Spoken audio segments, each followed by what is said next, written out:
Hi, this is Acme with the Bulletin Board Heroes here at Vox Markets for Friday, the 25th of February. Starting off with ARC Minerals, which seems to be the stock of the morning so far. We're just breaking that early February resistance there at 4.15 pence.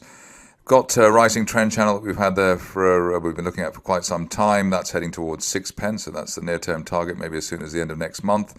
V-shaped bull flag, and I suppose an extra V-shaped bull flag within that, which tends to be a positive, and also the 50-day moving average rising, and to cap it all, an uptrend line in the RSI window, bullish divergence line, which has been there since the middle of December. That should provide the momentum to get our 6 pence target.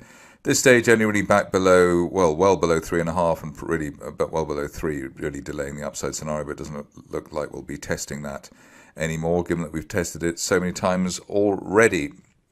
On to Chariot, which is looking interesting at the moment. The reason for saying that is that we bounced off that rising trend channel, the wide one from this time last year. That's has its resistance line heading towards 14 or 15 pence. You change the line there towards 14 pence like that.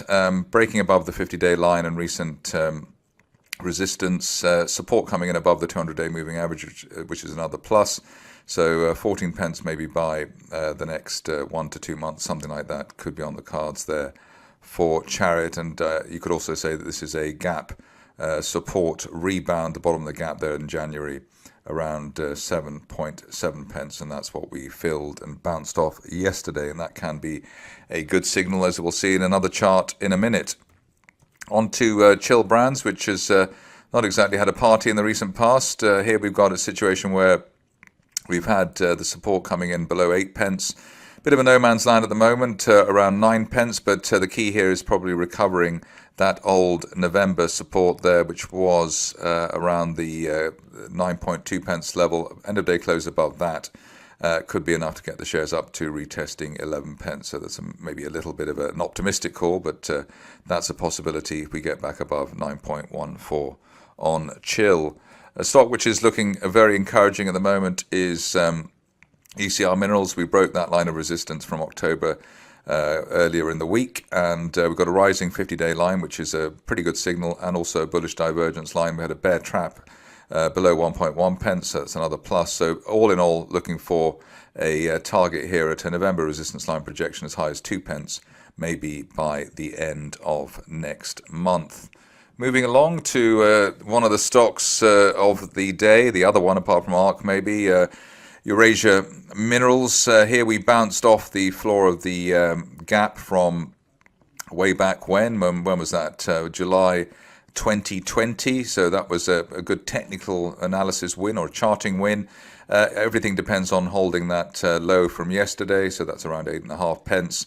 What would be nice is if we could get at least to retest 13 pence, which is the bottom of the gap, and then after that we've got resistance at the top of the gap there at 15 and 3/4. So those are the levels, really 8.5, 13 and a half, and then 15 and 3/4. The other point to note is that with the dive that we had yesterday, the shares went to the lowest RSI in a couple of years, so that may be significant, even if you try and ignore the Russia fundamentals and other factors on the shares at the moment. Amazing to see Evraz at the moment, to the price action there. I think somebody on Twitter said that their profits are greater than their market cap, something like that, but maybe you can check that up. There was support from that falling RSI line there from back in November, which is the explanation for the shares filling the gap up to £2. What's that? £2.44, and then coming back again.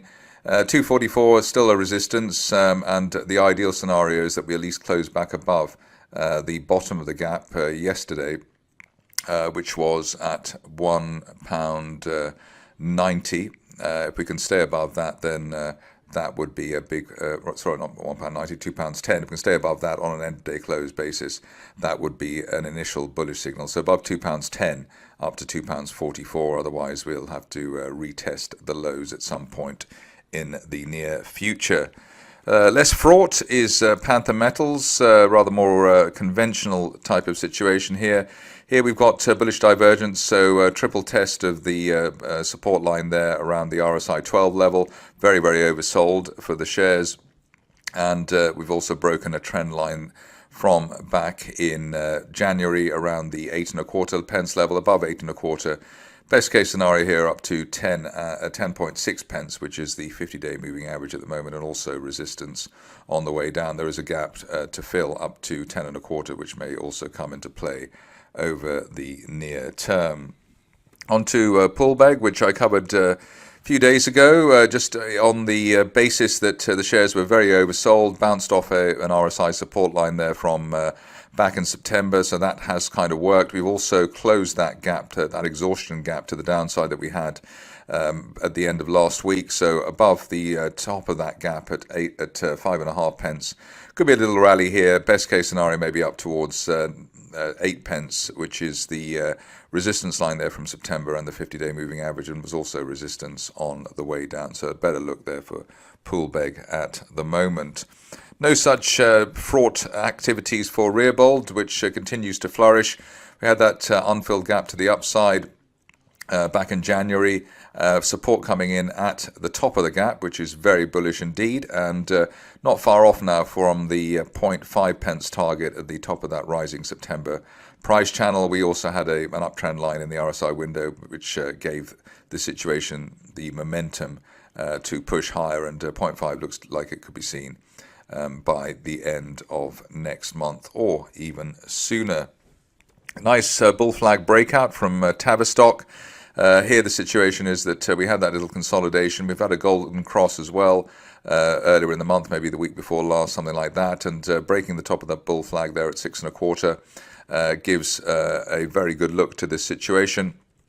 Probably, or it could be up to as high as 10.5 pence, which is that early 2021 resistance line projection. So that might be seen as soon as the end of next month. But beautiful sideways consolidation, held the bottom of the gap there. In fact, it wasn't far off. I think it actually held the top of the gap as well. So holding the top of the gap there from June at 3.6 pence, and powered ahead in that sideways consolidation, that step type of price action. Very, very bullish indeed. We had that before in March to June.